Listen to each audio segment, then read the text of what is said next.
네, 7월 28일 장윤선의 취재 편의점 시작하겠습니다. 여러분들 무더위에 잘 견디고 계십니까? 네, 어제 한낮 기온이 서울 경우에 37도라고 하지요. 아스팔트 같은 경우에는 진짜 이글이글 거린다라는 느낌이 들 정도인데요. 저도 어제 새로 출입을 시작한 대통령실, 용산 대통령실에 오전 11시쯤 10시 반에서 11시 사이에 도착을 한 것 같은데요. 그때부터 이미 굉장히 덥더라고요. 그래서 특히 오늘 같은 날 최근 이 무더위에 야외에서 일하시는 노동자 여러분들의 건강 관리 정말 진짜 신경을 많이 써야 되겠다라는 생각이 좀 듭니다. 사실 주말 사이에 매우 소란스러웠습니다. 저희 취재 편의점을 포함해서 뉴미디어 3개 매체가 대통령실 출입을 시작을 했지요. 그러면서 사실 언론계는 물론이고 정치권까지도 상당히 커다란 논란과 논쟁을 벌였다고 볼 수 있을 것 같은데요. 저도 기자 생활한 지가 꽤 오래됐지만 기자가 새로 출입처를 가게 됐을 때 기자들 사이에서 아이고 어떡하냐 거기 일 많아서 걱정된다 이런 위로의 얘기를 많이 듣긴 했었는데 한편으로는 축하한다라는 축하 인사부터 시작해서 한편으로는 왜 취재 편의점 같은 뉴미디어가 대통령실 출입을 할 수 있느냐 그 자격과 관련해서도 상당히 세게 논란이 있었던 것 같습니다. 기자가 출입처에 가서 취재하는 것은 너무 당연한 일인데 그게 뉴스가 되는 현실 이걸 어떻게 받아들여야 될까요? 저는 한편으로는 좀 당황스럽기도 하고 그 정도로 우리 사회가 여전히 막혀 있구나. 언론개혁의 길은 아직 갈 길이 멀구나라는 생각을 한 주말이기도 했습니다. 특히 안철수 의원님께서 굉장히 각별한 관심을 가지고 페이스북에 글까지 올리셨던데요.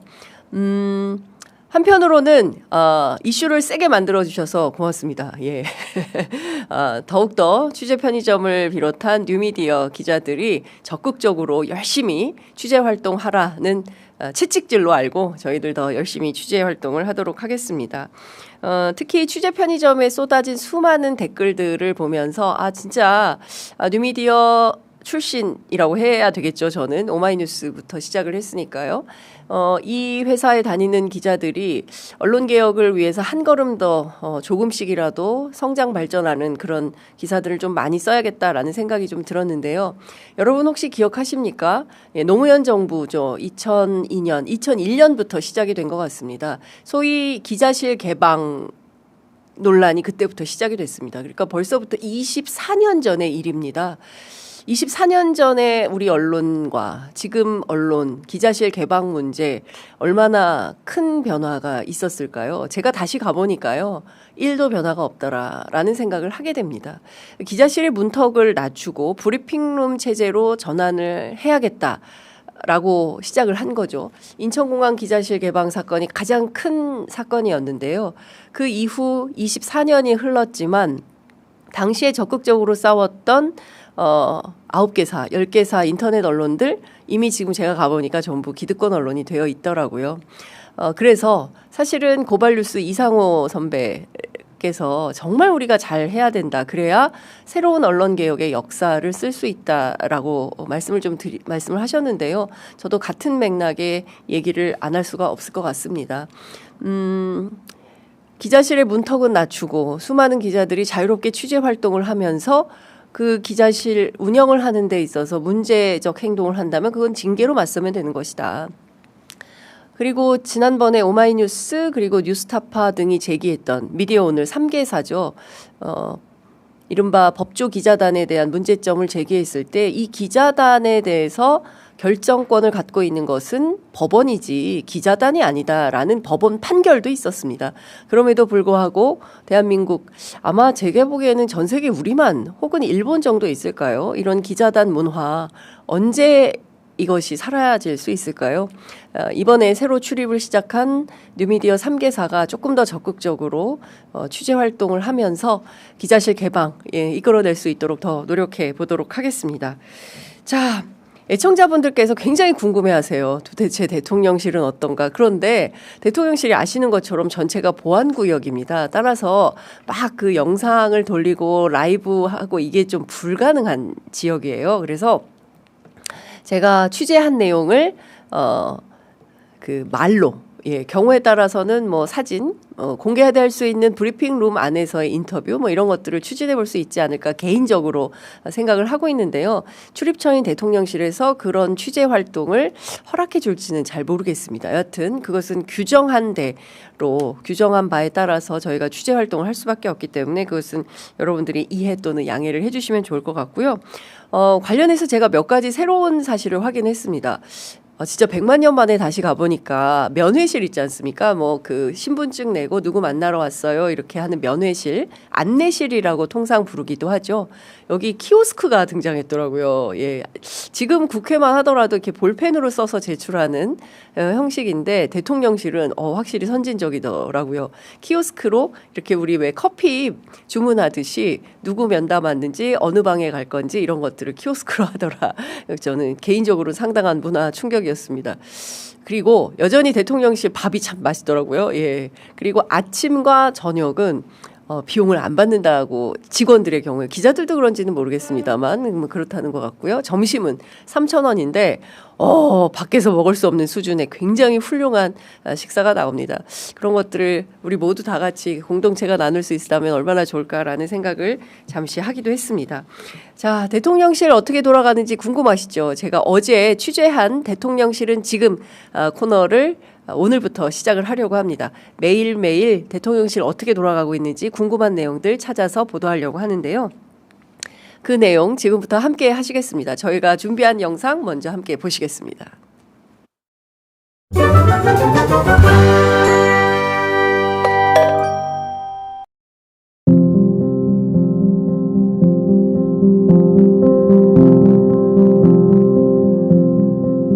지금 이번 사고 시간이 몇 시였어요? 사고 시간? 새벽 2시 50분 새벽 2시. 끼어서 사망한 거죠? 기계에 끼어서. 네, 맞습니다. 풀로 12시간씩 사람이 일을 한다는 게 가능한 일인지 저는 좀 의문이 되는데, 제가 만약 경영자라면, 만약 그렇게 하고 있다면 150%씩 주고 12시간을 시키느니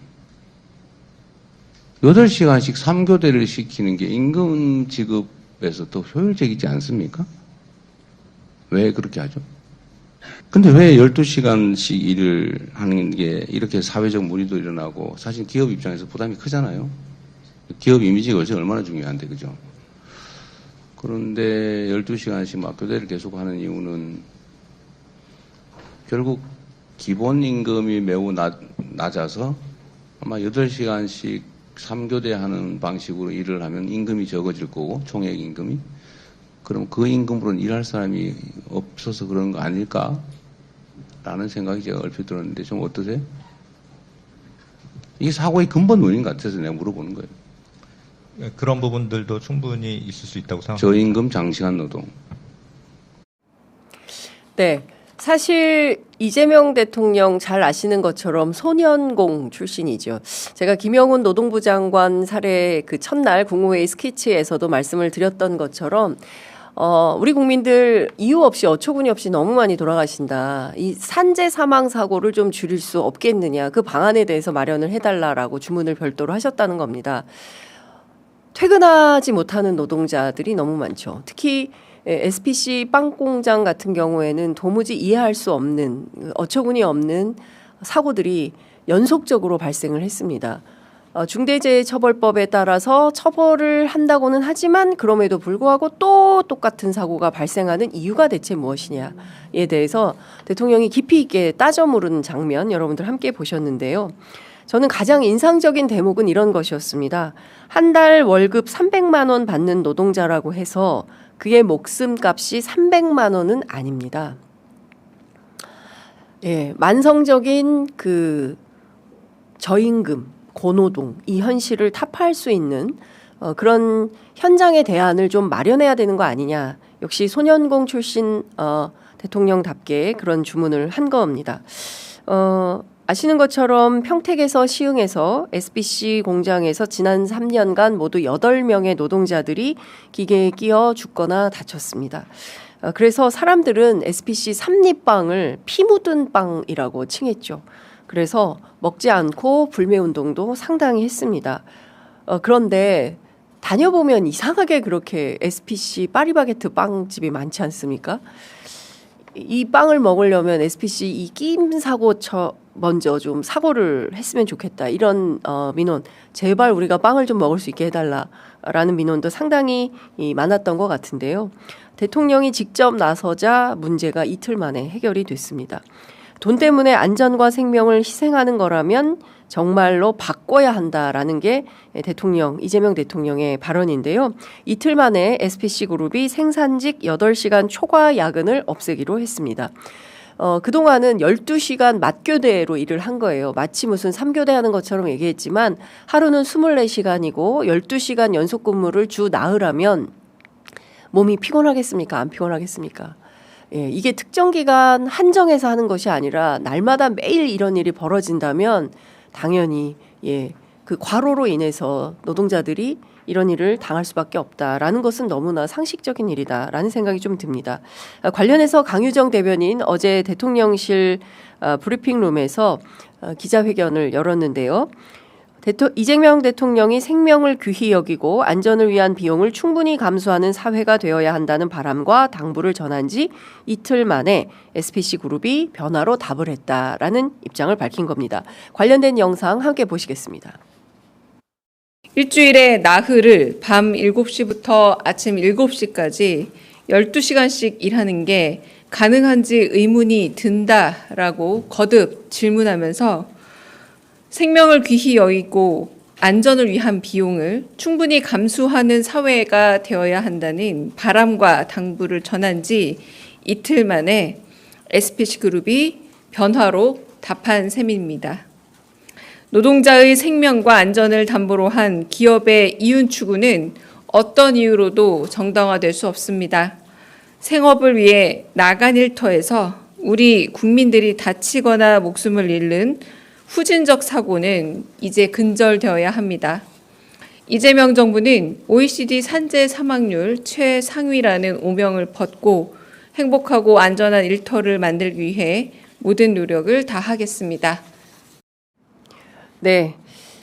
이재명 정부는 OECD 산재 사망률 최상위라는 오명을 벗고 행복하고 안전한 일터를 만들기 위해 모든 노력을 다하겠다라는 강유정 대변인의 말씀이 상당히 좀 인상적이었습니다. 우리가 오명이 몇 가지 있죠. 노동 시간이 가장 긴 나라, 그리고 젊은 층이 가장 많이 죽는 나라, 그리고 또 뭐가 있습니까? 노인 빈곤율이 제일 높은 나라. 정부는 그리고 국가는 점점 부강해지고 있는데 국민들이 가난하고 힘들고 특히 노동자와 서민 그리고 노인 이런 사회적 약자들이 고통받는 사회라면 이게 진정한 선진국가라고 할 수 있는 것이냐.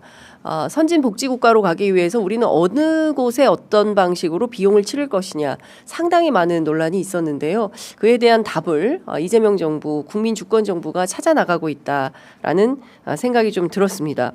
댓글이 하도 없어서 이게 지금 라이브인가 궁금하셨다고 핑크볼님께서 질문 주셨는데요.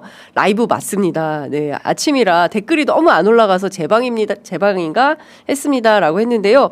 오전 8시 30분부터 저희가 뉴스 퀵 배송으로 30분 먼저 시작하고 있습니다. 그러니까 댓글 팍팍 써주시고요. 저도 댓글 열심히 읽도록 하겠습니다. 장윤석 기자님 더위에 건강 조심하세요. 요새 얼굴이 피곤해 보여요. 언제나 응원합니다 하셨는데요. 실제로 대통령실 출입하니까 일이 많습니다. 일이 많고 무조건 채워야 되는 하루에 그 버티기 시간이 있어요. 4시간 이상 상주를 해야 됩니다. 그래서 그 시간 채우느라고 더 바쁘다. 그리고 아침 저녁으로 어떤 때는 가기도 하는데요.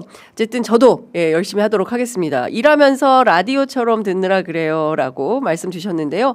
일하시면서 라디오처럼 들으시군요. 네, 더 재밌게 신나게 유쾌하게 일하실 수 있도록 제가 재밌게 방송을 해보도록 하겠습니다. 어제 그 강유정 대변인 브리핑 가운데 현장에서 저는 TV조선 기자 질문이 굉장히 인상적이고 재밌었습니다. 그거 한번 보시겠습니까? TV조선 기자 질문과 응답 어떻게 진행되는지 한번 보실까요? 예. 저 TV조선 최민식입니다. 이번 대통령께서 SPC 공장 방문하셨는데 그러면 이제 앞으로 8시간을 넘어가는 초과 야근은 대한민국에서는 인정되기 어려운 것이라고 보면 되는 건지 좀 궁금합니다. 대통령의 뜻이 좀 그런 방향인지 궁금합니다. 네, 안전한 사업장을 만들어서 일하러 가서 생명을 잃지 않는 것이 가장 중요하다는 게 대통령의 의지이자 뜻이고요. 그 부분에 있어서 어떤 노동시간이 가장 안전한 것이냐의 문제는 좀 더 입법과 그리고 행정 부분이 좀 더 고민해야 될 부분이고, 그 행보가 생명과 안전을 중시하는 메시지 전파이지 어떤 선을 정하고 이걸 넘으면 무조건 벌칙이야라는 식의 그런 확정적 움직임은 아니라고 말씀을 드리고요.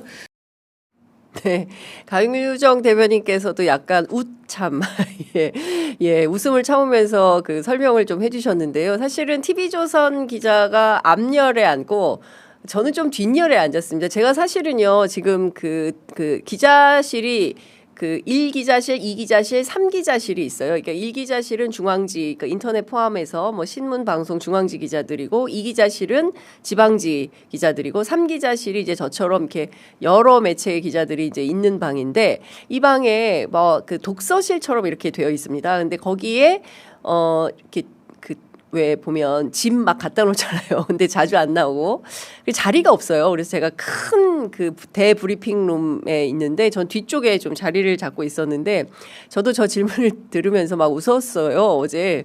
왜냐하면 이 핵심은 일터의 생명과 안전이 핵심인 것이지 8시간 넘었어? 그러면 너 벌칙. 이건 아니라는 거죠. 예, 그런데 이게 너무 뭐라고 해야 됩니까? 그 우리 사회가 특히 우리 기자들이 어떤 그 대통령실이 이런 정책을 추진하게 된 어떤 배경과 그 백그라운드 지식과 어떤 판단 속에서 질의응답이 좀 진행이 되면 좋겠다라는 생각이 좀 들었고 너무 단선적이다라는 생각이 좀 들었습니다. 그래서 뭐 강유정 대변인도 막 웃음을 참으면서 얘기를 했는데 저도 뒤에서 조금 웃었습니다. 그래서 질문에 조금 격이 좀 살아있으면 좋겠다라는 생각이 좀 들었습니다. 사실 그 우리가 진정 바꾸고자 하는 개혁은 삶과 직결된 것들이 많습니다. 때로는 별거 아닌 거 아니야. 굉장히 거대 담론 중심 위주로 이렇게 갈 때가 많은데요. 이재명 정부의 특징이라고 해야 될까요? 국민주권 정부의 특징이라고 해야 될까요? 상당히 디테일이 살아 있습니다. 지난주에 저희 취재 편의점 보도를 통해서 아마 첫 보도인 것 같은데 영상으로는요. 그 전에 이제 그 신문 텍스트 보도는 있었지만 아시는 것처럼 그 지게차에 이주 노동자, 스리랑카 이주 노동자를 묶어서 들어 올리고 이 이주 노동자가 한국에 온 지 얼마 안 되고 한국말이 서툴고 하니까 잘못했어, 안 잘못했어, 잘못했다고 말해야지 이렇게 하는 아주 명징한 한국말이 들리면서 우리가 얼마나 부끄러웠습니까? 아직도 여전히 이주 노동자들에 대한 차별, 폭행, 폭언 이런 것들이 여전하구나. 저 한 장면으로 확인이 됐는데 관련해서도 이재명 대통령이 직접 챙겼다는 한겨레 신문 보도가 있습니다. 근본적으로 우리 사회를 바꿀 대안을 가져오라라고 참모들에게 지시를 했다는 것인데요. 어찌 보자면 현재 이주 노동자들이 처하고 있는 노동 현실이 가장 좀 낮은 일자리라고 해야 됩니까? 그 가장 우리 국민들이 가고 싶어하지 않은 일자리라고 해야 됩니까? 이런 일자리를 채워주는 곳에서 근본적인 변화가 시작된다면 그야말로 살맛나는 세상이 되지 않을까라는 생각을 해보게 됩니다. 뭔가 달라지고 있는 이런 현실과 상황들 취재 편의점이 계속 팔로우하면서 여러분들께 직접 보도를 해드리도록 하겠습니다. 아이고 벌써 8시 50분이어서 빠르게 가야 될 것 같습니다. 자, 두 번째 저희들이 준비한 보도는 관세 협상 8월 1일 마무리하려고 하죠. 운명의 4일이 남았습니다. 대한민국의 소위 얘기하는 외교안보 원로들이 지난 17일에 이재명 정부의 원칙 있는 대미 협상을 주문했다는 사실 여러분 알고 계십니까? 저희도 잘 다루지 못하고 언론에서도 세게 보도하지 않아서 잘 모르는 분들이 계실 것 같아서요. 관련된 보도 저희가 좀 준비를 했습니다. 우선 김용범 대통령실 정책실장의 대미 협상과 관련된 지난 25일 브리핑 내용 먼저 들어보시겠습니다.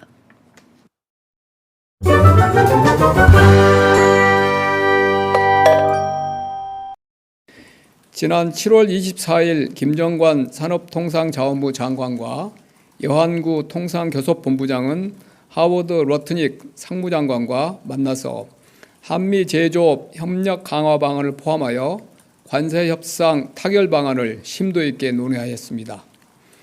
양측은 조선 반도체를 비롯한 전략 제조업 분야에서 상호 협력의 중요성을 재차 확인하고 앞으로 그 협력 방안을 구체화하기로 하였으며 8월 1일 이전 상호 호혜적 타결 방안 도출에 대한 의지를 재확인하였습니다. 우리 측은 양국 간 제조업 협력의 중요성을 강조하면서 자동차 등 품목별 관세와 상호 관세 완화를 미국 측에 강하게 요청하였습니다. 정부는 현지 협상단과 긴밀한 협의를 통해 국익 최우선의 원칙 아래 한미 간 상호 이익이 될 수 있는 협상 결과를 도출할 수 있도록 최선을 다하겠습니다. 네, 방금까지 김용범 대통령실 정책실장의 브리핑 내용 들으셨는데요. 아시는 것처럼 8월 1일은 트럼프가 정한 관세 협상 D-Day입니다. 오늘이 28일이니까 딱 나흘 남은 셈이죠. 주말엔 아시는 것처럼 현재 국경 분쟁 중인 태국과 캄보디아를 향해서 빨리 휴전하라고, 지금 관세 협상 해야 되니까 당신들 그런 식으로 하면 관세 협상 안 할 수도 있어라고 으름장을 놓기도 했습니다. 그리고 오늘 들어온 뉴스에 따르면 미국과 EU 간의 관세 협상이 타결됐습니다. 트럼프는 EU산 모든 품목에 대해서 일괄해서 15%의 관세율을 적용하겠다라는 것인데요. 폰데어 라이엔 그 EU 집행위원장이 직접 트럼프와 스코틀랜드에서 가진 회담 내용을 종합하면 자동차를 포함한 모든 품목에 대해서 일괄 15% 관세가 부과될 거라고 얘기를 했습니다. 지난 22일에 있었던 일본의 관세율과 같은 상황이기도 한데요.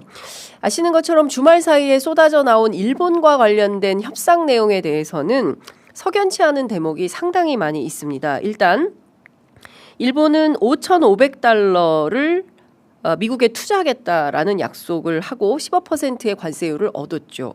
5,500억 달러가 우리 돈으로 하면은 760조 정도 되는데요. 우리나라 정부 예산 얼마인지 아십니까? 2025년 우리나라 정부 예산이 673조 3천억입니다. 그러니까 한 해 한국 정부 예산을 훌쩍 넘는 비용을 일본 정부가 미국에 투자를 하기로 했다. 이 가운데 쌀은 물론이고 농산물 개방을 포함해서 제일 기가 막힌 대목은 이 대목인 것 같습니다. 제가 어제 그 외교안보 라인 관련된 여러 전문가들하고 전화 취재를 했는데요. 다 떠나서 투자를 5,500불을 하는데 그 가운데 90%는 미국이 수익을 가져가고 10%는 일본이 가져가기로 했다. 더 심각한 문제는 관련된 최종 합의문이 없다. 그래서 일본은 일본대로, 미국은 미국대로 각자 해석을 하면서 누구 말이 옳은 것인가 아직도 정해진 것이 없다. 따라서 일본의 야당들도 세상에 이런 합의가 어디가 있냐. 90% 수익의 90%를 미국이 가져가고 10%를 일본이 가져가는 이런 말도 안 되는 합의를 해올 수가 있는 거냐. 일본 사회 안에도 상당히 드글드글 끓고 있는 것 같습니다. 핵심은 D-4일인 상황에서 우리는 어떻게 협상을 할 것이냐가 관전 포인트인데요. 소위 트럼프식 막무가내 요구에 일본처럼 끌려다니게 된다면 협상 결과에 따라서 경우에 따라 우리는 국민 분열 가능성이 매우 높다. 따라서 최대한 원칙 있는 대미 협상이 필요하다라는 것을 외교안보 원로들이 지난 17일 기자회견을 통해서 밝힌 것입니다. 오늘 동아일보가 단독 보도를 했습니다. 이 굉장히 충격적인데요. 쌀 수입 확대는 상수다라는 겁니다. 27일 정부 당국자는 쌀은 다르게 접근하면 답이 열릴 수도 있다며 그 부분은 사실상 상수로 받아들이고 있다라고 정부 당국자가 설명을 했다는 겁니다. 그동안은 미국 측으로부터 미국산 소고기, 그러니까 30개월령 이상의 미국산 소고기 개방 압력을 상당히 받고 있다라는 보도가 이어지지 않았습니까? 소고기에 이어서 쌀, 그리고 그 밖에 뭐 사과, 감자, 우리 농산물 수입 개방이 초읽기에 들어가는 것은 아닌가. 그랬을 때 농민들, 그리고 국회에서는 여당인 국회 농해수위원들부터 우리부터 머리 깎고 시작한다. 단식한다.